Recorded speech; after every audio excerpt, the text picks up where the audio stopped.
नमस्कार दोस्तों, स्वागत है आपका आपकी अपने YouTube चैनल घर घर की कहानी में। तो पिछले वीडियो में हमने नैना, आदित्य और करण की कहानी देखी। दोस्तों, आज इस वीडियो के माध्यम से मैं आपको ये बताना चाहती हूँ कि मैं ये डिस्कस नहीं करूँगी कि क्यों हो रहे हैं, कैसे हुआ, नैना ने ऐसा क्यों किया, आदित्य ने ऐसा क्यों किया। पर पता है, जब कोई बंदा बहुत अकेला पड़ जाता है ना, तब वो किसी और को ढूंढने लगता है। वो इंग्लिश में कहावत है ना कि cheating is not a choice, it's option. गलत कहते हैं वो। चीटिंग हमेशा ऐसा होता है कि चीटिंग हमेशा हमारी चॉइस नहीं होती है। कोई बंदा ऐसे चूज़ नहीं करता है कि चलो मुझे चीटिंग करनी है, अच्छा चलो ठीक है मैं कर लेता हूँ। नहीं, ऐसा कोई बाई चॉइस कोई चीटिंग नहीं करता है। बस वो बंदे से हो जाती है, और वो हो इसीलिए जाती है क्योंकि एक पॉइंट पे वो इतना अकेला पड़ जाता है। सामने वाला इंसान को सब कुछ अपना दे देकर समझा कर, लड़कर, झगड़ कर, अपना सब कुछ खोकर वो बंदे को सब कुछ दे देता है, पर वो बंदा बिल्कुल भी नहीं समझता है।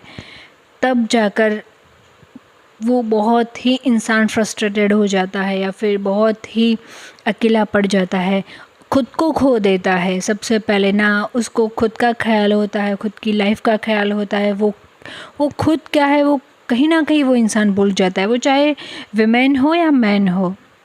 तो फिर जब ऐसा होता है ना दोस्तों, तो फिर जब इसी मोड़ पे कोई ऐसा मिल जाता है ना कि जो आपका हाथ थाम ले, जब वो ऐसा नहीं होता है जब आप गिर रहे हो और सडनली आपका कोई हाथ खींच ले, पकड़ ले और आपको आसमान दिखा दे, तो कैसे फीलिंग आती है, कितनी खुशी मिलती है। इसीलिए इस मोड़ पे अगर कोई बंदा मिल जाता है तो इतनी खुशी मिलती है कि फिर वो बंदे की आदत लग जाती है। फिर वो एक बंदा एक नशा बन जाता है, उसके साथ खुश रहने लगते हैं, अपनी ज़िंदगी इमेजिन करने लगते हैं, भूल जाते हैं कि हम शादीशुदा हैं, भूल जाते हैं कि बच्चे हैं, भूल जाते हैं कि समाज है, भूल जाते हैं मायका है, ससुराल है, कुछ याद नहीं रहता उस वक्त। तो फिर जब इस सिचुएशन में कोई बंदा मतलब कोई विमेन या फिर मैन आते हैं, तो मैं सिर्फ उन लोगों को ये कहना चाहती हूँ कि ठीक है, आपकी कहानी आप खुद ही जानते हो, आपने क्या सफ़र किया, कैसे किया, वो आप ही जानते हो। कोई और आपको ज्ञान देगा, कोई मतलब नहीं बनता है उसका, क्योंकि सफ़र तो अल्टीमेटली आपने ही किया है।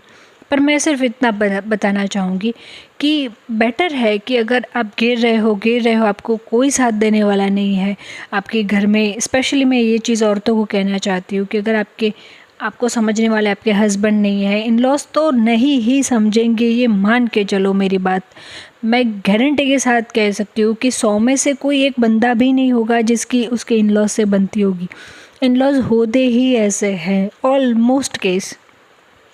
तो फिर आप ना इन लॉज के चक्कर में आप अपनी लाइफ ख़राब मत करो, ओके।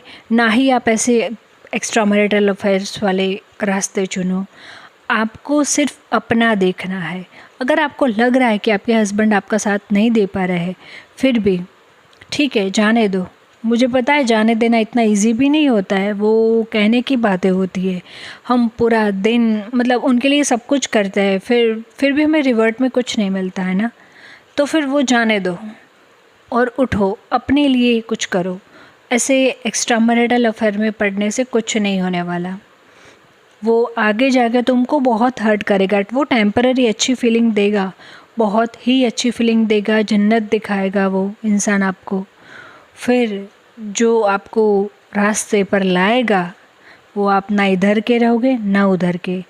मैं सिर्फ आपको इतना कहना चाहती हूँ कि अगर आप अकेले हैं और आपको लग रहा है कि मेरा कोई नहीं है, तो चिंता मत करिए, मैं आपकी हूँ।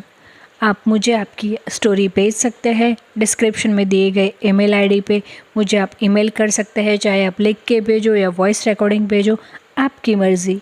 बस सिर्फ एक बार आपको एक कदम उठाना है।